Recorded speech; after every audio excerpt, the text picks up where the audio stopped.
because for the last 25 years, he has worked diligently on a mission, a true mission of doing the grunt work that it takes to build lives and families, to build neighborhoods, and to create economic opportunities in communities of color throughout the U.S. And he's done it with no fanfare.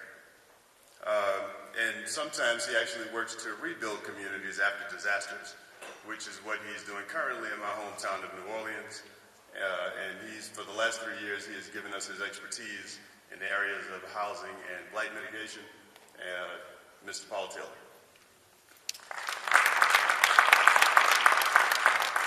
Good morning.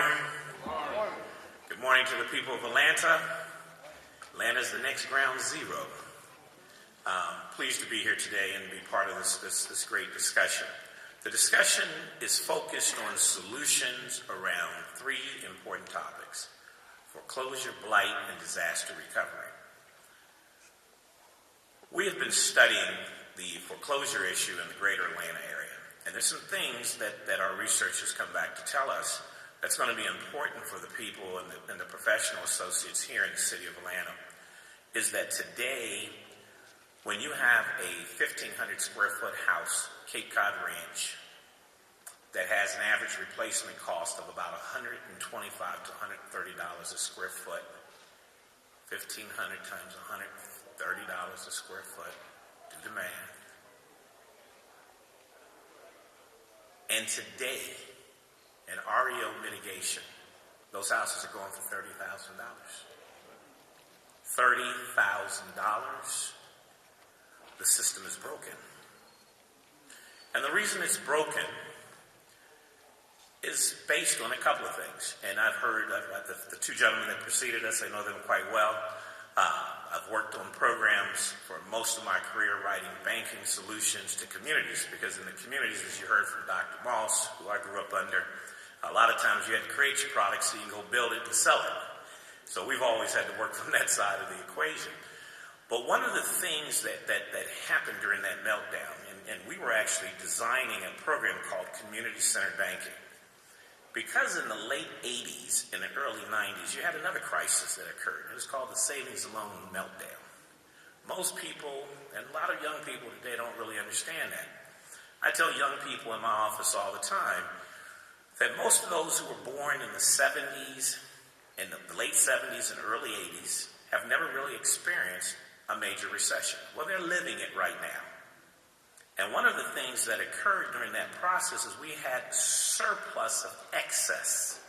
And we did not understand that we needed to be educated on the financial mechanics to move forward in the financial world. I made a statement yesterday. Most people don't know this if you've not been in this industry for a long period of time. I licensed in real estate in the late 70s.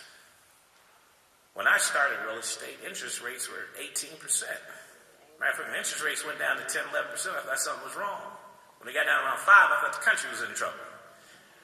And I say that facetiously, but it just shows you where things were at then and where they're at today. Today, you have 2% interest rate, and we're in a worse crisis. The issues that permeated itself during the 70s and 80s is most people don't understand this. In those days, Fannie Mae and Freddie Mac, black people could not get a loan from Fannie Mae and Freddie Mac. We have sold out to a process of inclusion at the expense of the only thing that supported our community, and that was FHA. If FHA lending standards were in place during this economic cycle, you would not have had the economic impact you have in housing today. Now, why is it that FHA was not in the picture? FHA was not in the picture because it would not have created the bubble. It wasn't fast enough. It wasn't swift enough. We developed a program called Community-Centered Banking that dealt with cash flow lending. We took that to Fannie Mae. Fannie Mae knew it wasn't sustainable, so they were looking for solutions in cash flow lending. The train got off the track Not in the 90s. Contrary to what everybody says in reports. I know because I was in the hearings. I testified in the hearings. I was part of those programs. Wall Street Journal reported on the weekend. Less than 1%, less than 1% was the total number loaned to people of color and minorities that was impacted by anything in this meltdown. Less than 1%. No doc, low doc, interest-only loans, they weren't giving those to people of color. Now, what they did down here in Atlanta, because you had a lot of affluent blacks, they opened up some of those templates down here.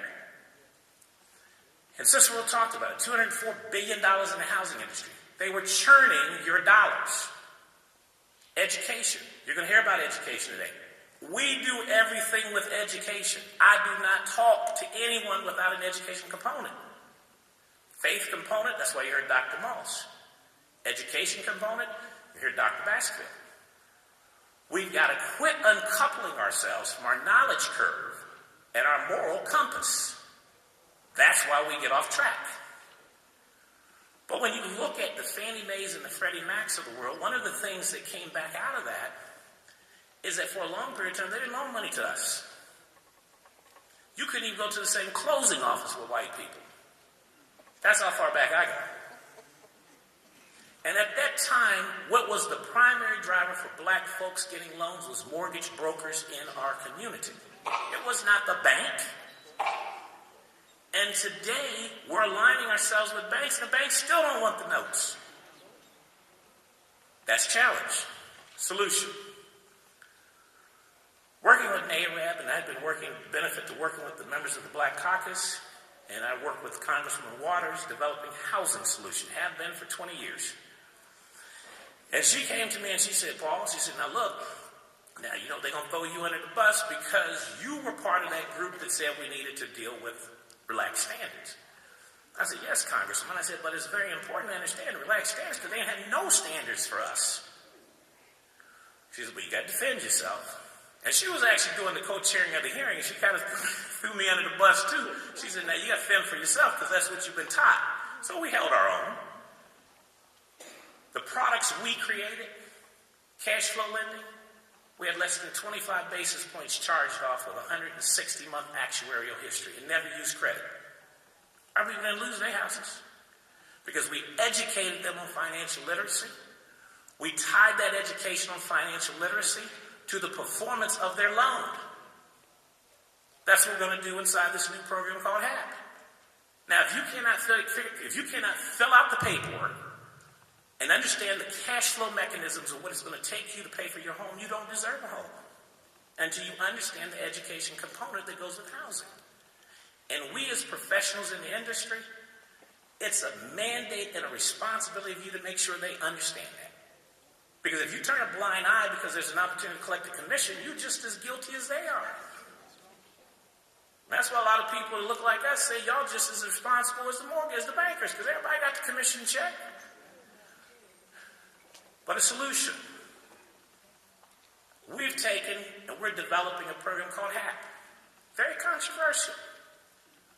In the white community, in the black community, even in our own real estate community. Because we don't understand what it means.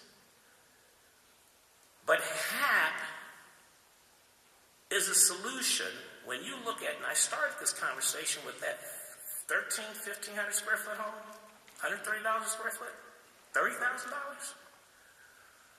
Only people who are buying those investments should be people you represent.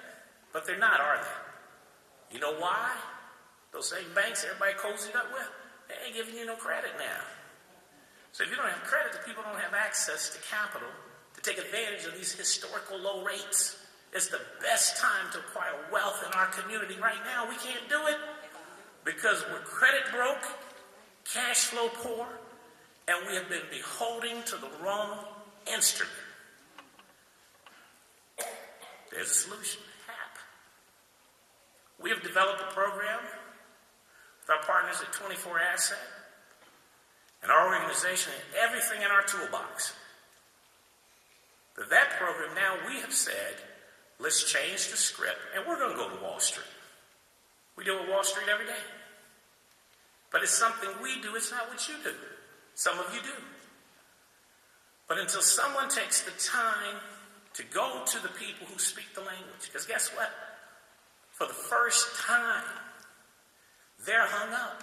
There's trillions of dollars in wealth hung up on the financial sidelines because they can't get products moving. Because the process has eliminated so many people from the pool, what do they deal with as investors? So for the first time, he who has demand has a tool. So the demand of our communities is still there. Why do I say that? In Atlanta, give you the model. An investor's taking a $30,000 investment. A couple $100 a month in house payment, or note payment, whatever you want to call it. They're renting that same house in Atlanta today for $1,200, $1,400 a month. And people are paying that because they've been kicked out of homes, and they have nowhere else to go. That's a net of $1,000 a month. $1,000 a month, they typically will hold them for 3 years, so they're going to net $36,000. And at the end of that $36,000 term, they're going to turn that real estate 3 times for around $100,000. On that one investment,